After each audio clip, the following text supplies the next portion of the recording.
ఇద్దరు పట్టుకోండి మిడిల్ ఇద్దరు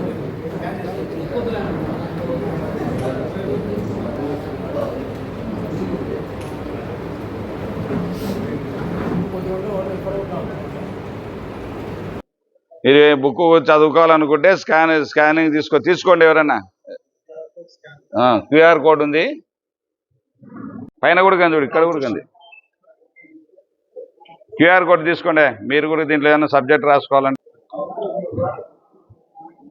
ఈ కూటమి ప్రభుత్వం వచ్చి సంవత్సరం పూర్తయిన సందర్భంగా ఈరోజు ఉత్సవాలు జరుపుకోవడం, 23వ తారీఖు నుంచి కూడా ప్రజల్లోకి వెళ్ళి పూర్తి స్థాయిలో హామీలు నెరవేర్చాము అని చెప్పడం కోసం ఈ ప్రభుత్వం ముందుకు వెళ్తా ఉంది.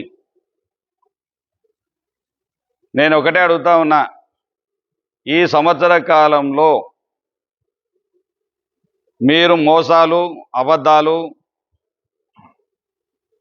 దొమ్మీలు, దోపిడీలు, అరాచకాలు, హత్యాయత్నాలు, అదేవిధంగా మహిళలను కించపరచడం, ఎన్నో రకాలుగా అక్రమ కేసులు బనాయించడం, ఎన్నో రకాలుగా ప్రజలందరినీ ఇబ్బంది పెట్టిన సందర్భాలు ఈ సంవత్సర కాలంలో ఎన్నెన్నో ఇవన్నీ కోకల్లులు.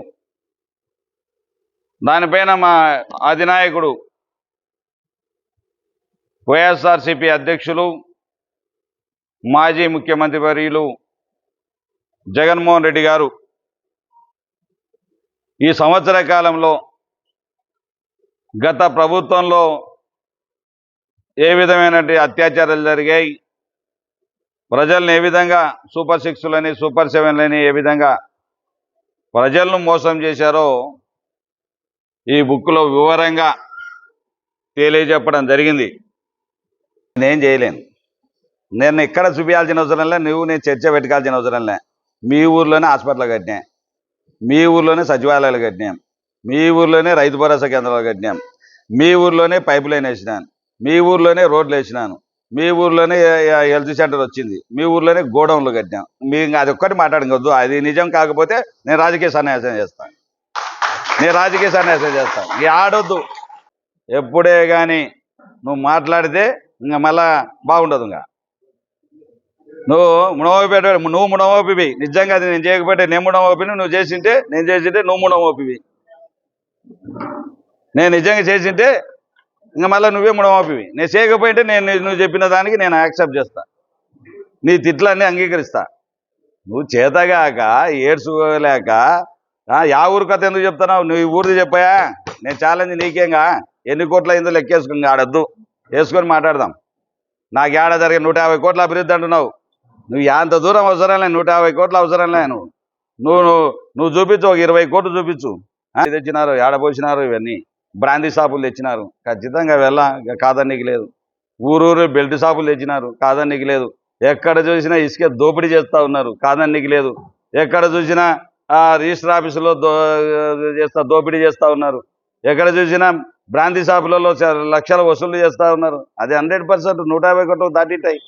దాని ఇవన్నీ అభివృద్ధి లేకపోతే నువ్వు దోచుకోండేదని అడుగుతా ఉన్నావు. స్టోర్ బియ్యం యావి వదలడలే, అది మొన్నటిదాకా 10-20 అంటుంది, 13 రూపాయల కేజీ అంటే ఇప్పుడు మళ్ళీ 10 కేజీ ఇచ్చినారంట దాన్ని. వీళ్ళేమో 30 రూపాయలు అమ్ముతారు బయట పోయి, మీరు కొనేది 15 రూపాయలంట. అంటే ప్రజలను దోచుకుంటా ఉన్నారా మీరు? ఇసుక దోపిడీ కదా, మీ గుండె మీద చేసుకొని ప్రమాణం చేయండి. మళ్ళీ నా కథ చూస్తాంట, ఏది చూసేది బోడి, నువ్వు ఏది చూసేది? నా కథ చూస్తాడంట, జైలు లేపిస్తాడంట. ఏం అలివి కానీ అత్యాచారాలు చేయలేదు, అలివి కానిటువంటి నేరాలు చేయలేదు, అలివి కానిటువంటి మర్డర్లు చేయలేదు, దుర్మార్గంగా మాట్లాడలేదు. నువ్వు నన్ను వేపించే నీకు ఎప్పుడో చెప్పిన సంవత్సరం టైం అయిపోయింది. ఇంకా నీకు సంవత్సరం ఇస్తా, నీకు దమ్ము ధైర్యం ఉంటే నువ్వు ఏం పెడతావో రెడ్ బుక్ కాకపోతే మళ్ళీ వచ్చి నీ తోలు తీయకుంటే మళ్ళీ వదలను.